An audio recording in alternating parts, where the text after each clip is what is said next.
It's the first framework that I have really implemented that is a total game changer, that executives do show up to the conversation, even if they're just curious because they're like, none of my other vendors can do this in 15 minutes. How do you do it? It actually works. And it's all based on like my own experience declining QBRs with vendors, as well as working on them with my team. This sounds like a story, like the start of a future story where you will probably write a book. I'm reading the future here. It's going to be a 15-minute read, okay? I'll give you that. It's going to be short. And this is the thing is like, it's always harder to be concise than it is to be long-winded, right? So I promise you, if it's a book, it'll be a 15-minute read.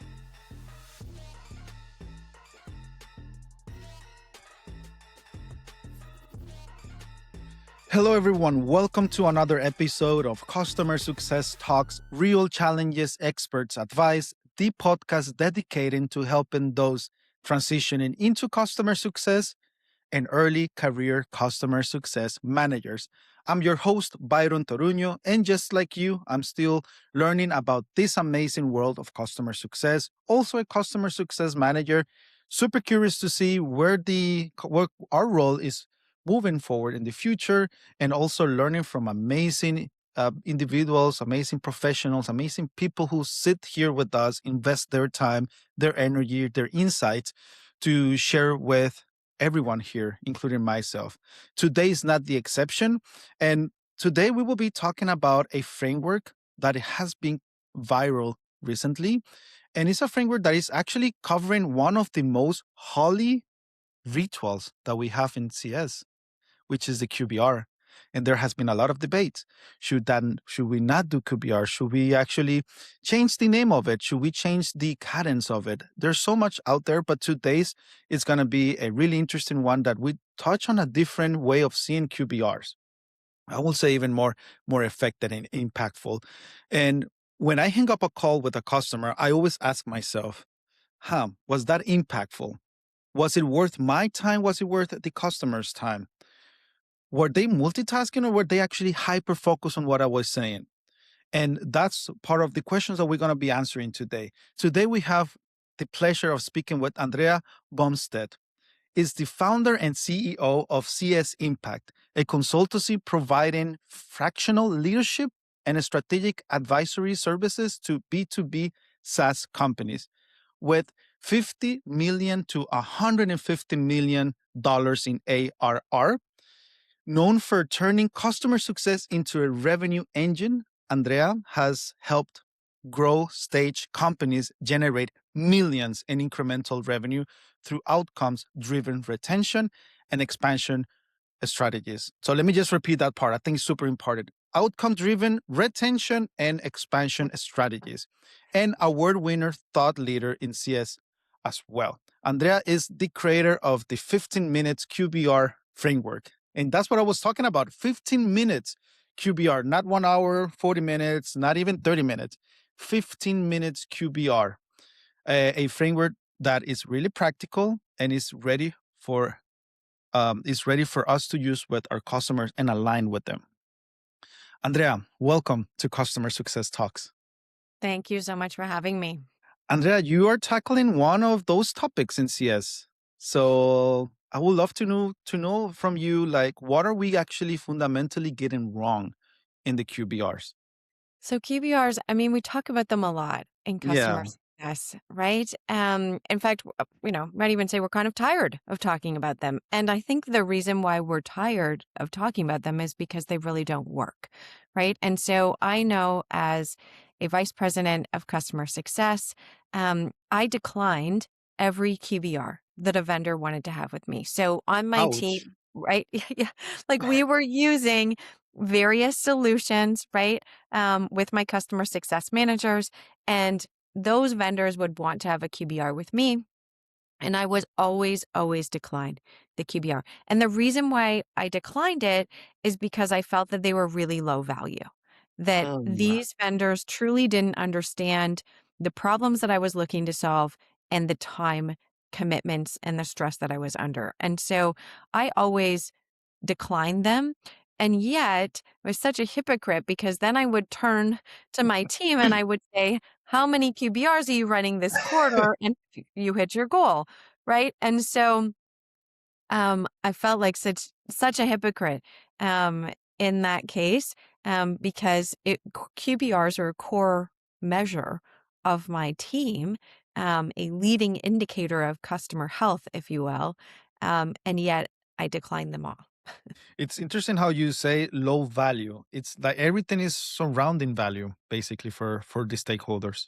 Yes, yeah, yeah. I always found them to be the biggest waste of time, and yet I always asked my team to do them. Is how did you start with this 15-minute QBR? How did everything started?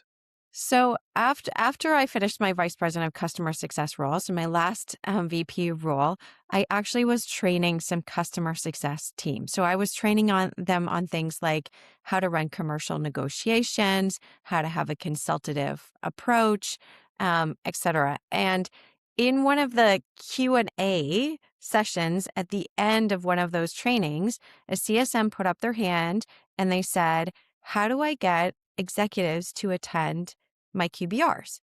Mhm. Um, and I sort of paused and I thought for a few minutes because this is a big problem, right? Like just like me declining QBRs, executives decline them all the time, or they commit to them and then they don't show up, or they do show up and then they only stay for 15 minutes and then they're out. And I know my own teams were spending, I can think of upwards of 5 hours to prepare Wow. for a QBR, right? Pulling metrics data and usage data and looking at support tickets and trying to verify like the value that the customer was getting, right? So spending all this time preparing for a meeting that then executives don't show up to, right? And that's what this CSM was asking me is like, how do I get people to show up? And Mm. so I sort of paused and I thought, why don't you run the meeting in 15 minutes? And she looked at me like I was crazy. And I said, just hear me out. And I said, every executive has time for a 15-minute meeting. In fact, Mhm. it's the easiest way to get time with an executive is just to tell them all I need is 15 minutes. I know as an executive myself, I could make time for a 15-minute meeting. But in that meeting, you want it to be very high value. And so I said, there's really only two questions that a customer ever wants to answer regarding a vendor solution. And those two questions are this. One is, am I getting value from this solution? So that is always number one. Am I getting value from this solution? And two, should I keep spending money on it? Yeah. Right. And so I was like, so in those 15 minutes, you better answer those two questions, right? Am I getting value? And should I keep spending money on this? And so I said, in those 15 minutes, why don't you cover these three things? And he said, cover the value that they're getting. So the value to date.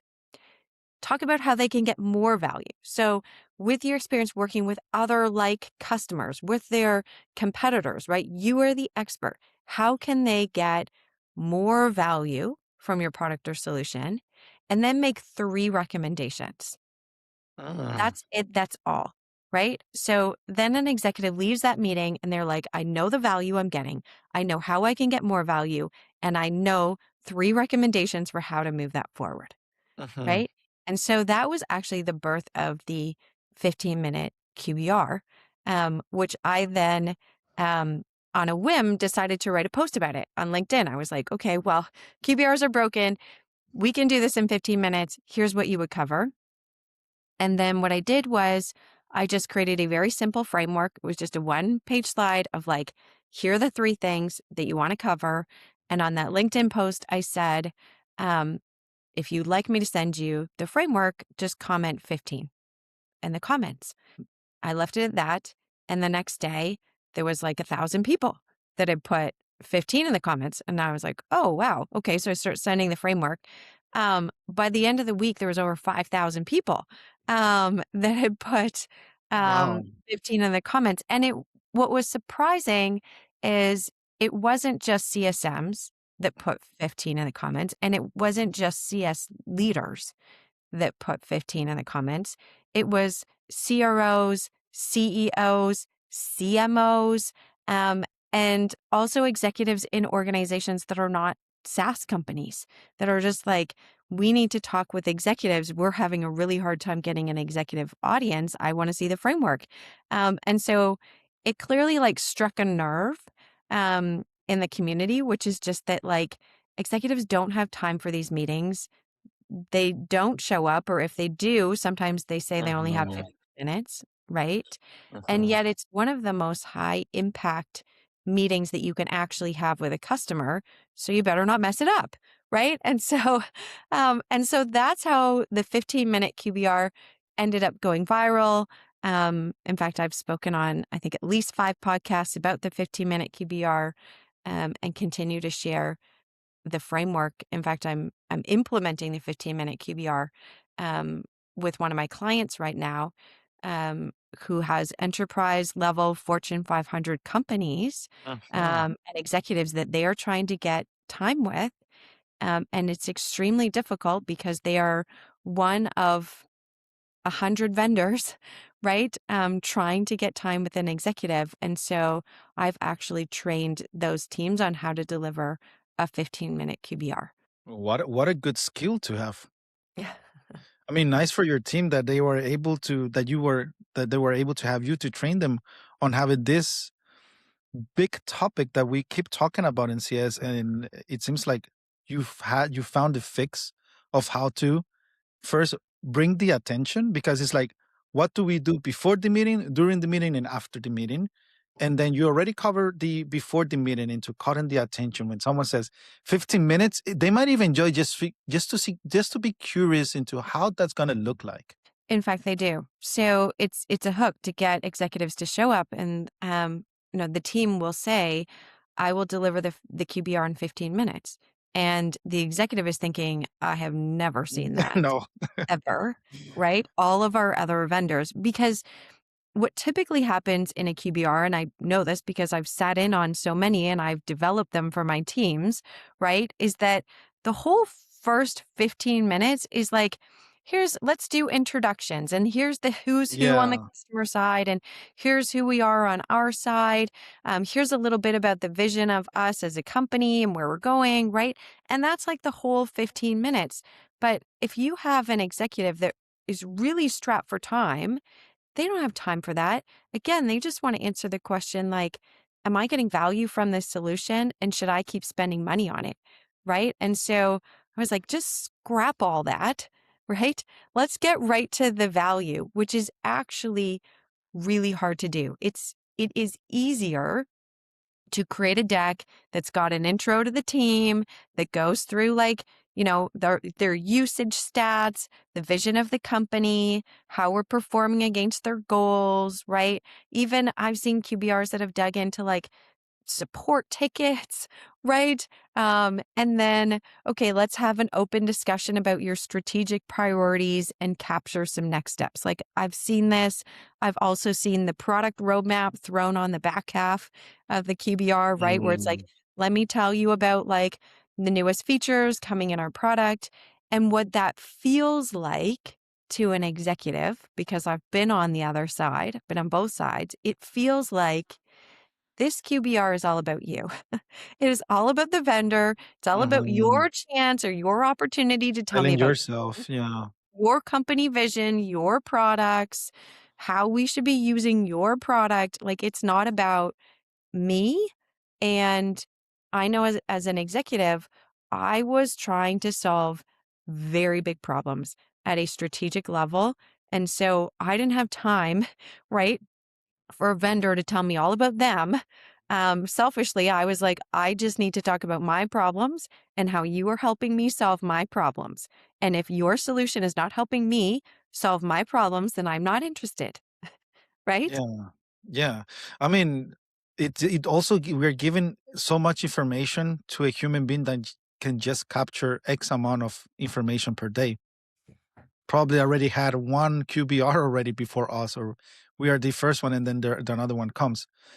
So you remove all of the slides that that you know that there was not generating value. But in 15 minutes, it was just hyper focus on the QBR, or is there also time for discussion? Is there also time for questions? Like, how's the dynamic during those 15 minutes looking like?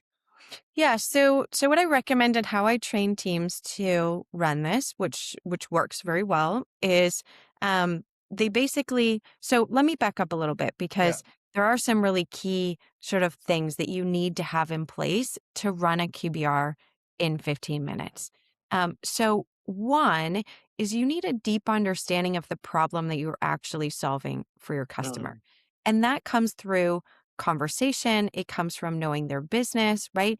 It comes from discovery. It comes from knowing the industry that they're in and the challenges that they're facing, right?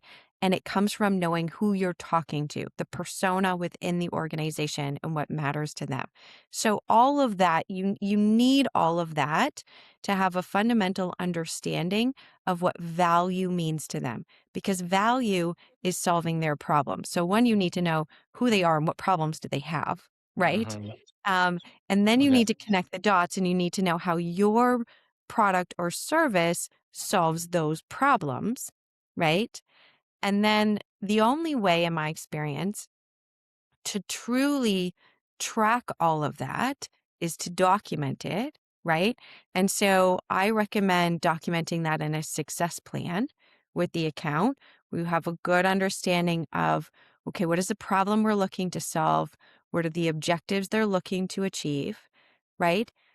How would we measure that? Like, what are the key benefits if we hit those objectives? But more importantly, how will we know if we're successful? How will we measure it as much as you can quantify that value? And then the success plan is also your sort of blueprint of action in your account. So like who's going to do what by what dates, right? So you want to have those components of the success plan and be actively meeting with the customer before the QBR to make sure that you are actually solving their problems, that they are actually getting the value, that things are actually moving forward, right? So that's the foundation. And then there's another piece that I talk to a lot of organizations about because I really struggle with it is the data piece of Yeah. like, okay, we know that our customers are using our products and services. We can see it. We can see the usage, right? But we don't truly understand what they're doing in here and how that translates to value. And we don't really know how to measure it in terms of the customer's business outcomes and the impact that we're making. Meaning we can see that they're in the product, they're using the product, they've activated these features, right? They've used this many licenses or this many tokens or whatever, but we don't truly know that our product has then helped them save this amount of money or help them generate this amount of money or help them get to this level of efficiency, right? And so that's the gap is a lot of companies, a lot of B2B SaaS companies fundamentally know the usage statistics around their products. They Mhm. can see that if they're tracking that, right, in the product, all that what we call telemetry, right? They can see that. But what I often hear is they have no idea how that actually translates to value. They Yeah. have no idea how that actually solved a customer's problem, how that's actually saving their customers money or making their customers money. And that's why you need a success plan to have those conversations. It's not just about usage. In fact, I've seen phenomenal usage in customers that churn, right? Because that usage didn't translate into value. It's like moving from the being a product expert to being the strategic advisor for our customers in 15 minutes by collecting the information and working together with the customer into this is the success plan, these are the next steps. This is the value that we have brought, and this is where we want to be with you together. Exactly. Yeah. And if I were to take that one step further, one thing I'm experimenting with right now is what's called a value map. So if the success plan is like the execution piece of like, how are we working together? Who's doing what? How are we measuring it? The value map is like that executive facing piece, right? That truly Mhm. answers the question of like, what is the value you're getting from this product? How does that translate into business outcomes? Which all of that is really hard to do. It does involve that consultative approach of like this isn't just about usage, it's about a CSM fundamentally understanding a customer's business, Yeah. right?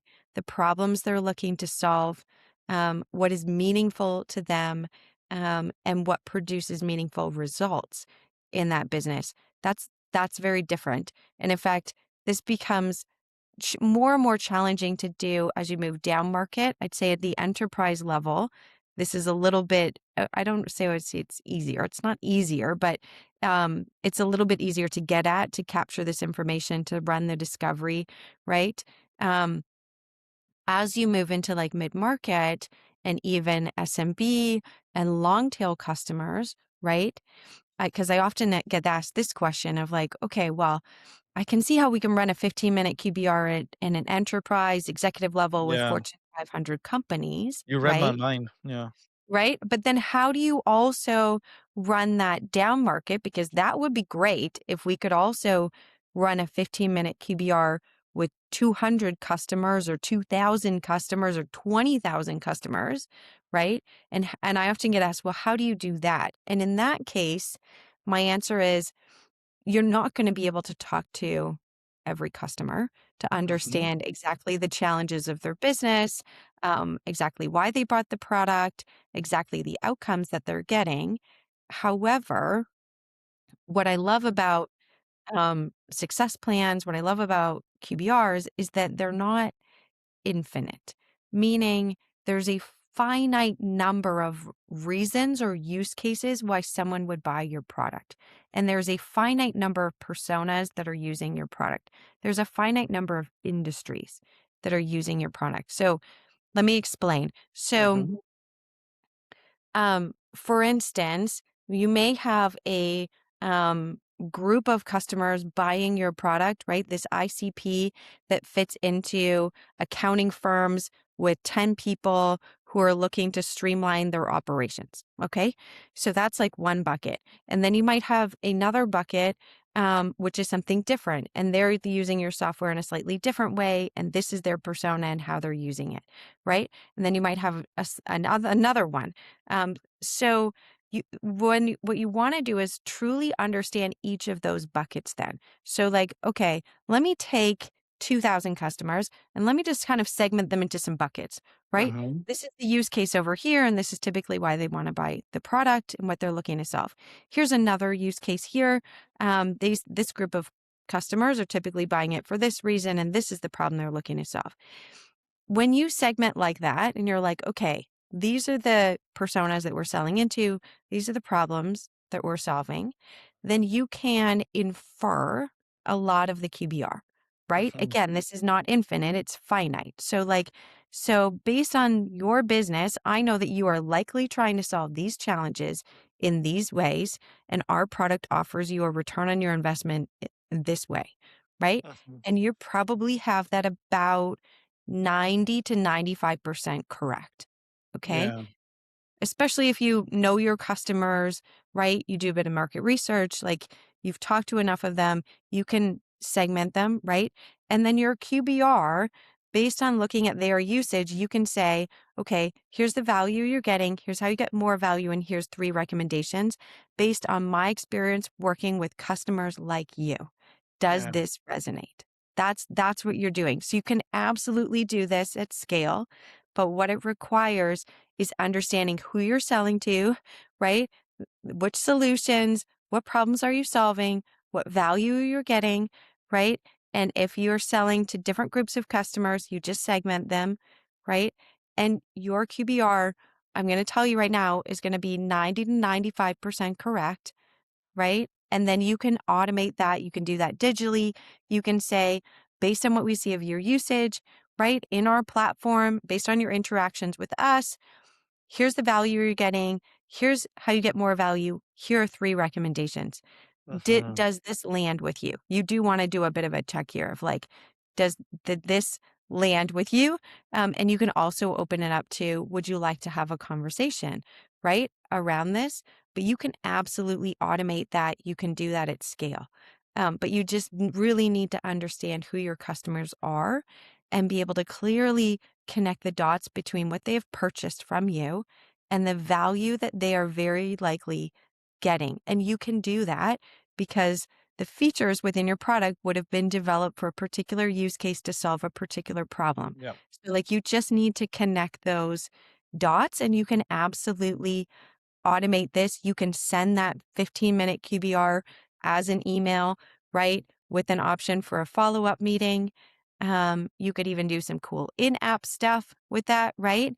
That like, oh, I see that you're using these features in this way. Here's 3 recommendations we have for how you can get more value. So this is, I know I went on a very long tangent there, but I get asked this question all the time of like, 15-minute QBR, this sounds great. I think we could do this with our mid-market and enterprise customers. Yeah. How the heck do we do this with our digital customers? Well, you can absolutely do this. It's definitely obvious that you have been asked many questions about the QBR framework. You went ahead into the questions I had, so it's time to finish the podcast. No, I'm just kidding. This is amazing. Sounds really impactful. And I was literally going to ask you about how to scale that to a smaller group of customers. And you touch on the segmentation. And so you touch on the segmentation, which help us on the discovery side with the benchmark, and then how to deliver that as well. So it doesn't necessarily mean that we need to have uh, a meeting with the stakeholders in the same space and time. It could also be delivered via email, right?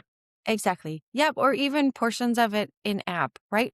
What you're really doing is you're constantly answering those 2 questions I said earlier, which is what is the value I'm getting from this product, right? And should I keep spending money on it?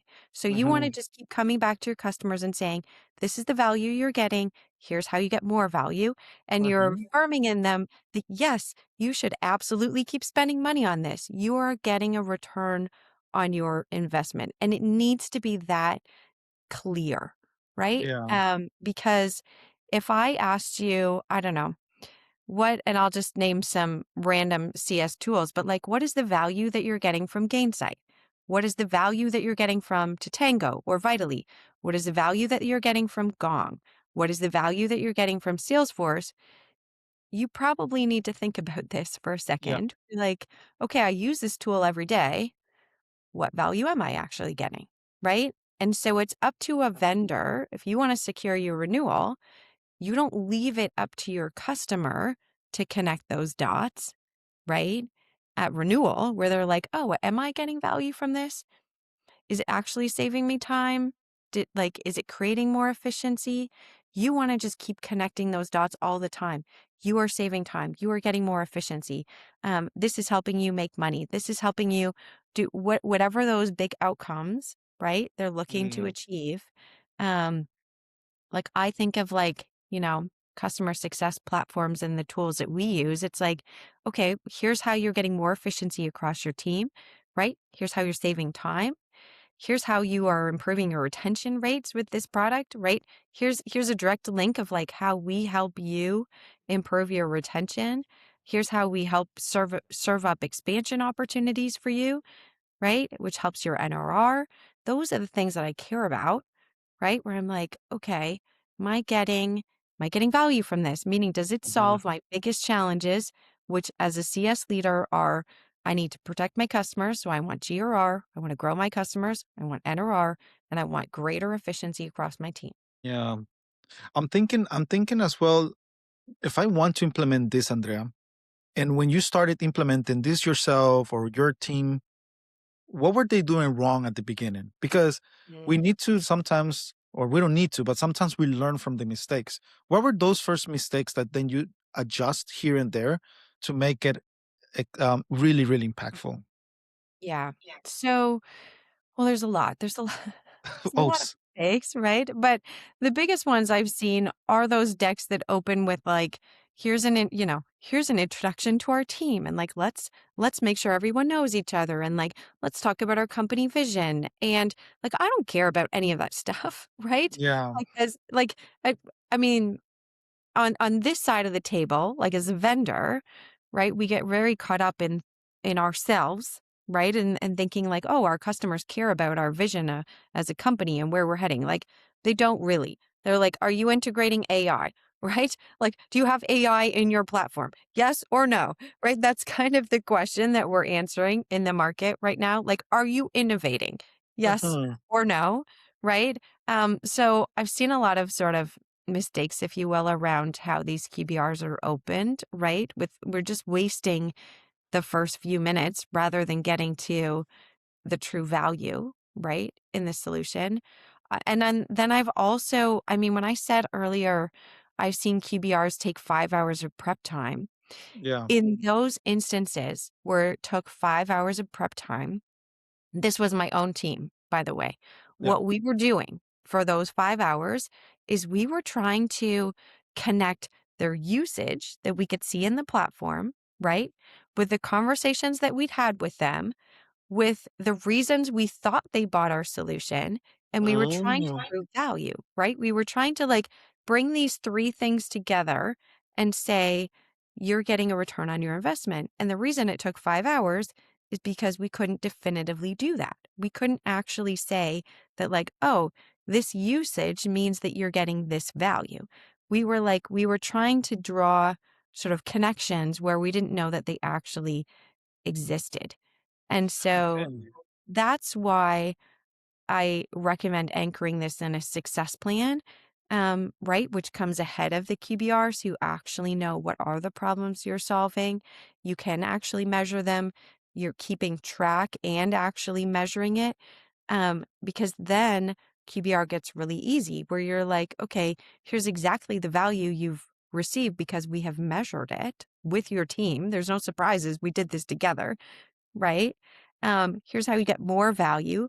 That's really easy because you anchor that in your success plan of like, okay, here are the things that we have not covered off yet, right? We ran a pilot in this region, but we can roll out to all these other regions, right? We implemented with this one group, but we could implement with all these other groups.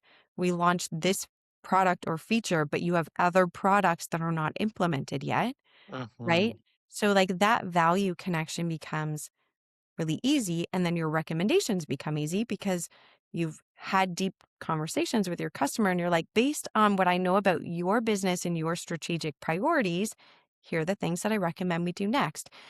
You can't do any of that if you have not had the conversation with your customer in advance and if you haven't tracked it in some sort of a success plan or a value map, right? And so that's why QBRs take 5 hours is because you didn't have the conversation, right? You don't know enough about your customer's business. You don't know how they're measuring value in your solution, and you're trying to connect dots that fundamentally you can't connect. And so Yeah. then you get into the QBR and you're trying to present something that's more fluff than factual, right? Like it's Mhm. just, Conspiracy it's theories.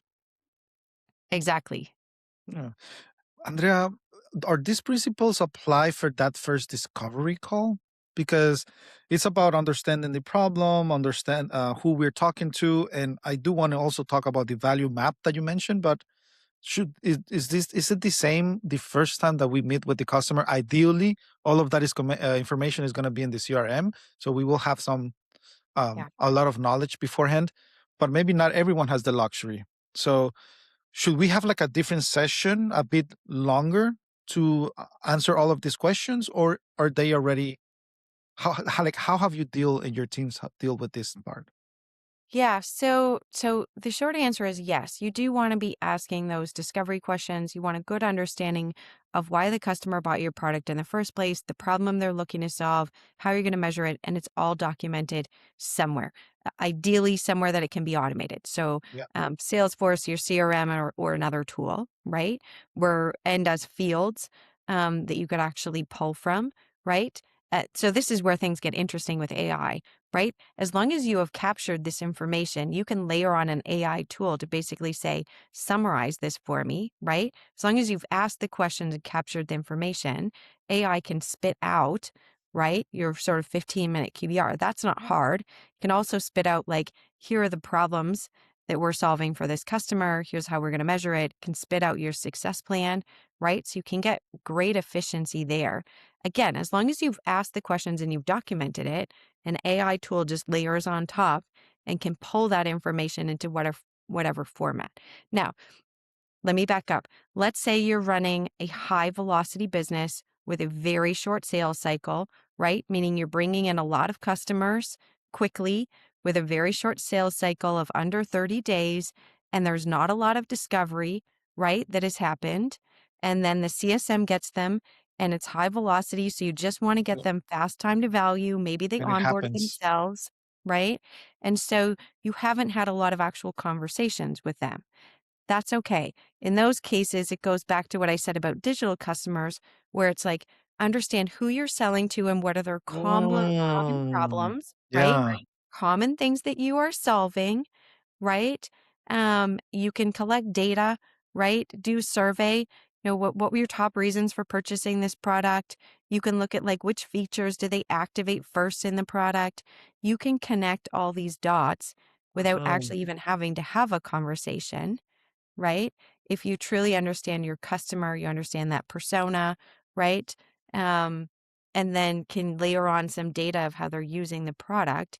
You don't need to necessarily have a conversation every time to be able to fully understand the likely problems you're solving, right? The likely pain points, how you are likely demonstrating ROI and create a QBR that's 95% correct. This is amazing, Andrea. You created a framework that can be literally implemented even before talking to the customer, like to be at least ready with data to be proactive and then confirm that if that's the first conversation. So this is amazing how you were able to cover one of the biggest challenges that we have as customer success managers in the field is like how to bring our stakeholders to the call, how to have them focus, and also, well, if there are some follow-up questions, they can always be answered after via email as well. If they need the roadmap, we can send them to them.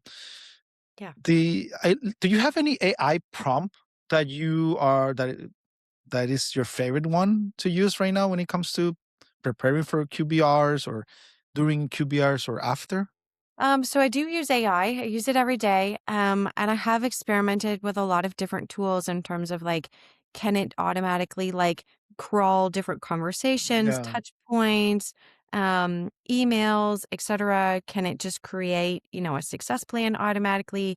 Can it create a QBR automatically? There's a couple of tools I'm actually exploring right now just to see, how they can do that because I absolutely see a world in which this is possible, right? Again, as long as you have had the conversation and it's documented, you really just need an AI tool to layer over top of it and pull out the relevant information.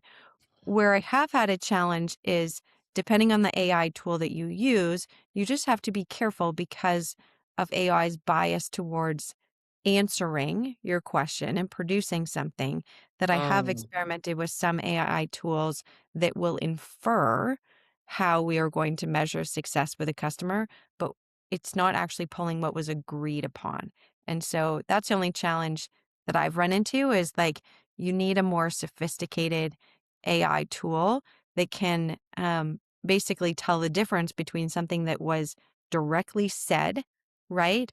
Versus what might have been implied in a conversation but never directly said. So let me give you an example. If I spit out or I gave you a 15-minute QBR that talked about how we had decreased tickets for your IT team by 15%, and that was a measurable goal that we were working towards. Okay. So let's say it's like an IT or a software or whatever solution. And I said, okay, we have decreased your support tickets into your IT team by 15%.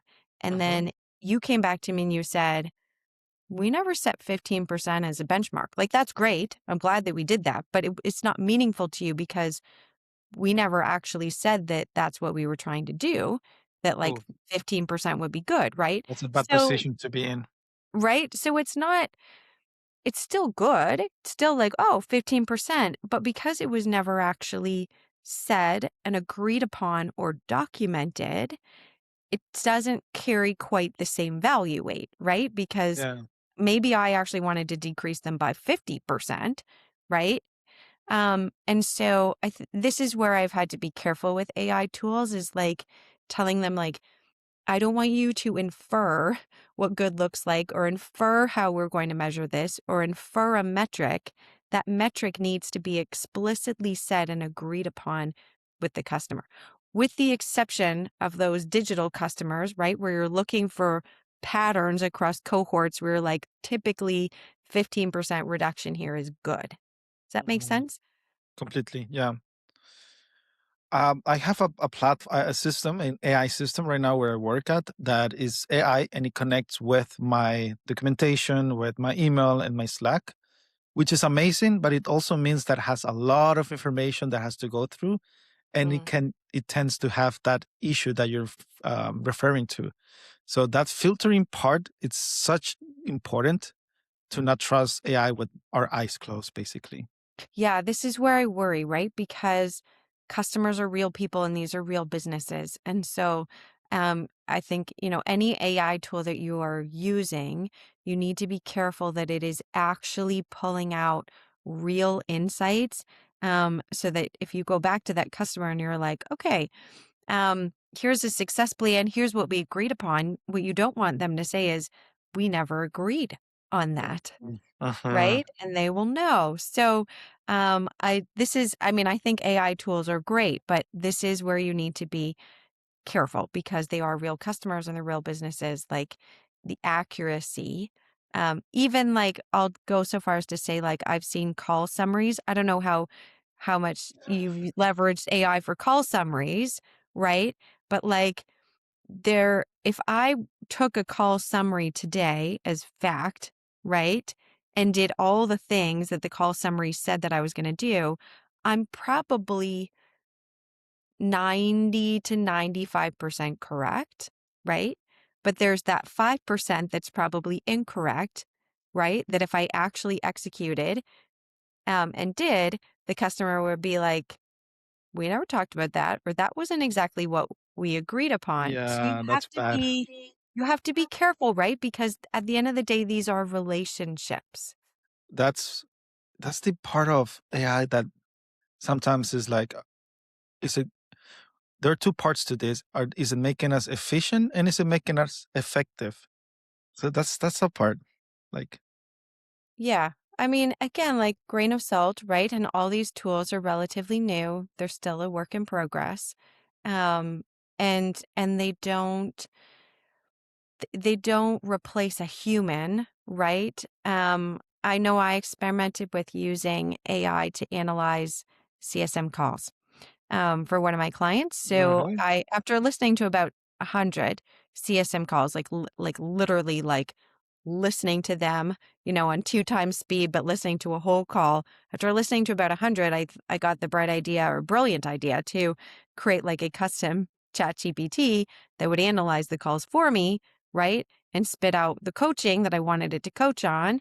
Um, not and, bad. and, right. So I tried this out and it was somewhat correct. I'll give it that, but it was Okay. not fully correct. And one of the biggest things that the AI couldn't pick up on in the conversation is what was not said, right? And how the customer showed up, Mm. how they said something, The sentiment. the sentiment, right? It couldn't pick up on that. And so it would give coaching in certain areas that I was like, no, that's not actually really a big deal, or like that is okay given the sentiment of the call, right? What wasn't said, like I wouldn't give coaching like that. And so Yeah. I definitely found it, AI can get you, there's lots of efficiencies with AI. However, it's not the thing that you want to put all your eggs in that one basket, meaning like it's not 100%. So I'm going to tell you a story, if Yeah, that's yeah. okay. I'm going to Go go for off the it. cuff. I'm going to tell you a totally different story as an example. So it was a personal story. Um, so I wanted to cross the border, um, a few months ago, right, to see one of my clients. And I got held up at the border. Now I have crossed the border. So I'm in Canada. I've crossed from Canada to the US multiple times. Okay. Maybe more than multiple, like lots and lots of times, right? As an employee of different companies, personal travel, whatever. So I'm crossing the border, but this is the first time that I'm crossing the border as, um, as a consultant owning my own business. Okay. Very Uh-huh. first time. Okay. So I get held up at the border, right? Because they want a work visa and I didn't have a work visa. Okay, Oh. which was brand new to me. I posted on LinkedIn about this. Um, but you know, this was like the very first time, and it was just, you know, lesson learned. Didn't know that this was a thing. And so I decided to, you know, go back home, not cross the border. I worked virtually with the client. It was No. totally fine, right? So then I wanted to cross the border again. Okay. And I was like, again, this time I wanted to go to sales kickoff for my client. Um, and I was like, I think I can go to this because I'm a participant, like I'm an observer of this. I'm not being paid on US soil. I don't think I need a work visa, right? I was like, okay, I'm going as a participant. I'm observing only. And so I hopped into like ChatGPT and I was like, here's the circumstances. I want to cross the border. I got held up last time. Can I cross the border? Do I need a work visa? And It sounds ChatGPT, like something that a lot of people have done in the past too. right? And Yeah. ChatGPT was like, "No, you don't need a work visa. Like you're not being, you know, you're observing only at the sales kickoff. Like you should be good." Blah blah blah. And then I hop over because I'm like, well, let me do a bit of due diligence. I'm not going to just take ChatGPT's word for this, right? So so I hop Good, over good. to U.S. immigration websites, right, and look up like the criteria for like a B1 visa versus a TN1 visa, right? And I do my due diligence and I'm like, I still don't think that I need a work visa. I think that I'll just get like a letter from the company, right? And have all my documentation and I think I'll be able to cross the border. Okay. And then I was like, you know, I should actually be sure. Like I'm 99% sure right now, but I'd like to be 100% sure. The way that you're telling this, Andrea, is making me like anxiety to hear the end of this. It sounds like I don't So know. Well, so I was like, I want to be 100% sure because if I show up at the border and they decline me again, right? Um, then that would probably be bad. I'd probably have a really hard time getting into the US again. And so I got an immigration lawyer, okay? And I was like, Wow, that right? I was escalated. like, right? Like I was like, here's the circumstances, here's my business, here's what I'm looking to do. I want to go to the SKO. I got held up last time. Can I cross the border? Okay. And according to ChatGPT, I was like, I'm 99% sure. I did my research on like US immigration, right? So I'm like 99% sure, but I'm going to pay you to tell me if I'm actually right or not. Okay. Yeah, yeah. You know what he said? I'm. Uh, my experience says that he said the opposite of ChatGPT. Yes. He said, you cannot cross the border. Okay, that's a good feeling to hear that before crossing the border. That's true. Right. Um, so that is a very like very personal story, but a long way of saying that like you can do your due diligence on ChatGPT and you can leverage AI and you know you can do all the right things. But at the end of the day, I needed a human who was an expert in immigration law to tell me that like, no, you can't actually cross the border under these circumstances, and here's why. And that's and what I realized after that is that I failed to give ChatGPT a very important piece of information that probably would have changed how it responded. But because I Wow. didn't know to give it that very important piece of information, it was like, yeah, you can cross the border. And the immigration lawyer, it took him all of 1 minute to tell me, no, you actually can't because you're still being paid while you're at the SKO by a US company. So even if you're not on stage, you're technically working.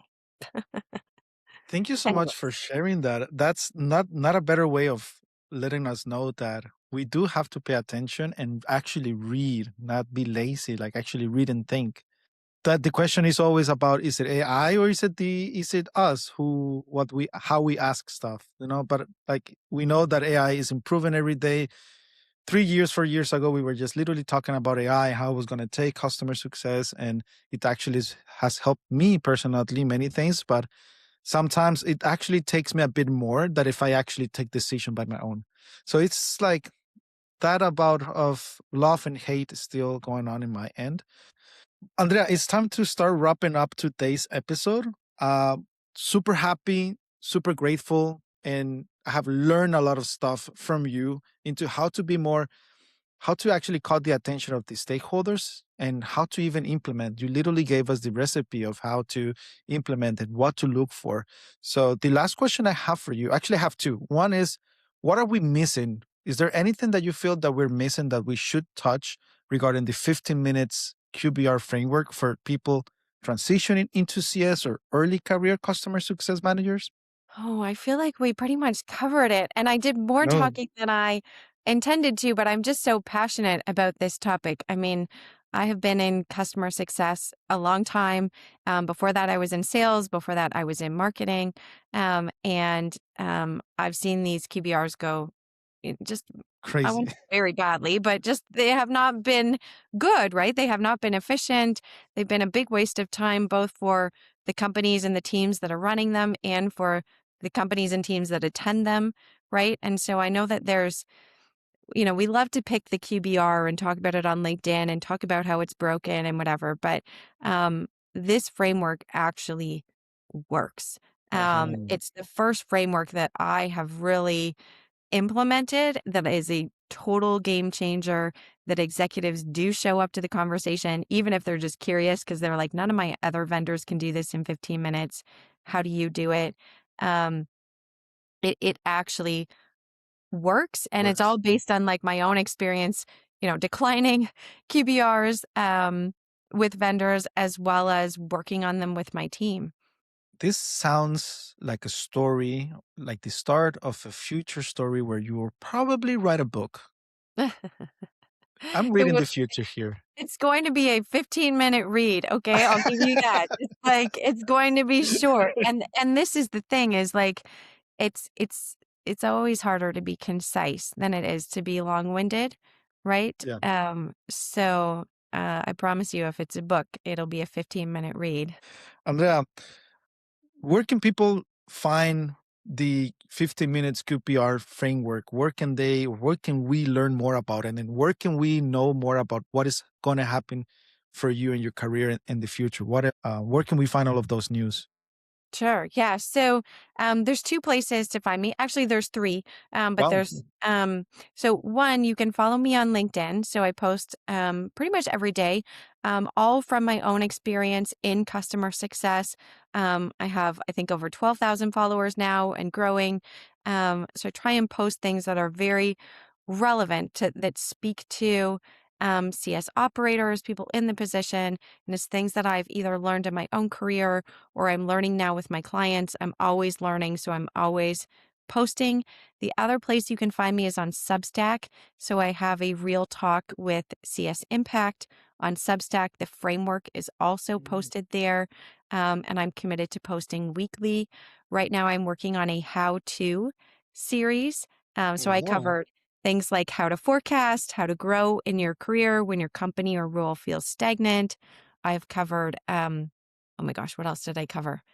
I mean, a number of topics on, how to scale, how to turn customer success into a revenue engine.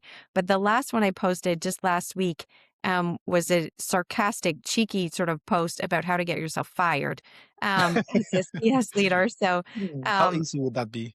yeah, maybe easier than you think. So that's all on my Substack. If you like Instagram, you can also find me on Instagram, Customer Success Impact. So those are the three places to find me. Perfect. So, everyone, in the description of today's episode, you will find all the links to find Andrea, to find the QBR, the 15 minutes QBR framework, and what is common in her career. That is so exciting to hear everything that you can do in 24 hours and sleep. So, it's super interesting to hear that. What it stays for me today is the word value, and also to answer two questions as a customer. Am I getting the value from the product? And also, should I keep spending more money? And then you also cover the steps to actually do that in a QBR. So, Andrea, I just have one more thank you to give you. And I wish you all the best for whatever project is going to come in your career. Thank you. And thank you for having me today. And everyone, remember, keep learning, keep growing, and let's keep improving the world of customer success. Until next time.